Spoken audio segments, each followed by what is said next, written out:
Congress party की ओर से करौली में हुई हिंसा के मामले में बनाई गई 3 सदस्यीय कमेटी ने अपनी रिपोर्ट मुख्यमंत्री अशोक गहलोत को सौंप दी है। कमेटी मेंबर और करौली के संगठन प्रभारी सचिव ललित यादव ने बताया कि इस मामले में कमेटी ने जो रिपोर्ट भेजी है उसमें दोनों पक्षों की ही गलती मानी गई है। ललित यादव ने कहा कि रैली निकालकर लोगों की गलती यह थी कि वे लगातार भड़काऊ नारेबाजी करते रहे थे, तो वही छतों पर मौजूद दूसरे पक्ष की गलती यह थी कि वे अपनी भावनाओं पर काबू नहीं रख पाए और उन्होंने पथराव किया। कमेटी ने मुख्यमंत्री को सौंपी अपनी रिपोर्ट में यह सिफारिश की है कि इस मामले में भले ही दोनों पक्षों में से किसी भी पक्ष की गलती क्यों ना हो, सीसीटीवी फुटेज में जो भी नजर आ रहा है उसके खिलाफ कार्रवाई की जाए। कमेटी ने अपनी रिपोर्ट में यह भी लिखा है कि चाहे इसमें भाजपा कार्यकर्ताओं की गलती हो या फिर कांग्रेस से जुड़े लोगों की, सांप्रदायिक सद्भाव बिगाड़ने की जिसने भी कोशिश की है उसके खिलाफ सख्त कार्रवाई बिना किसी भेदभाव के होनी चाहिए। कमेटी ने अपनी रिपोर्ट में पुलिस प्रशासन की भी गलती मानी है। रिपोर्ट में कमेटी की ओर से लिखा गया है कि जब इस रैली को निकालने में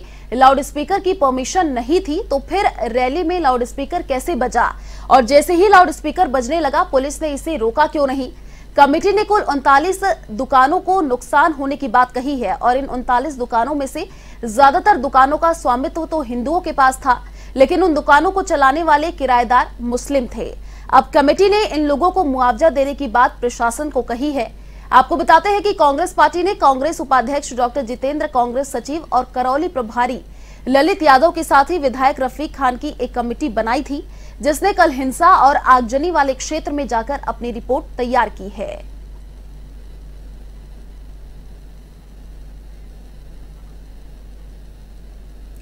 और इसी खबर पर अधिक जानकारी के लिए संवाददाता दिनेश कसाना फोन लाइन पर जुड़ चुके हैं। जी दिनेश, देखिए कमेटी ने दोनों पक्षों की अभी बात सुनी है। करौली जो हिंसा है इस मामले में अभी और भी ज्यादा जानकारी जुटाई जा रही है, क्या जानकारी अभी मिल पा रही है?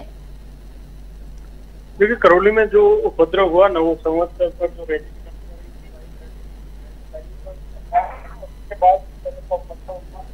लेकर बीजेपी की ओर से भी कमेटी गठित की गई थी, कांग्रेस की ओर से भी एक 3 सदस्यीय प्रतिनिधिमंडल गठित किया गया था और इसमें पीसीसी उपाध्यक्ष हैं जितेंद्र सिंह गुर्जर, विधायक हैं रफीक खान और पीसीसी के सेक्रेटरी हैं ललित यादव, तीनों को इस कमेटी में शामिल किया गया था। और ये प्रतिनिधिमंडल कल करौली पहुंचा था और करौली में मौका स्थिति वहां पर जो जिस तरह की स्थिति वहां पर थी और जो तथ्यों के साथ पूरी तथ्यात्मक रिपोर्ट तैयार की है मौके पर जाकर, और उस रिपोर्ट को मुख्यमंत्री अशोक गहलोत और पीसीसी अध्यक्ष को सौंप दिया गया है। और अपनी रिपोर्ट में कमेटी ने ये माना है कि दोनों तरफ से ही गलतियां हुई थी और कुछ गलती प्रशासन पुलिस प्रशासन की भी रही थी, क्योंकि एक बड़ी रैली निकल रही थी तो जिस तरह का जाब्ता होना चाहिए था उस तरह का जाब्ता पुलिस प्रशासन की ओर से नहीं था और लाउड स्पीकर की अनुमति नहीं दी गई थी और उसके बावजूद लाउड स्पीकर बजाया गया। जो लापरवाही दोनों पक्षों को ही जो कमेटी की जो रिपोर्ट है उसमें दोनों तरफ से ही गलती मानी गई है और रिपोर्ट भी मुख्यमंत्री अशोक गहलोत और पीसीसी अध्यक्ष को सौंप दी गई है।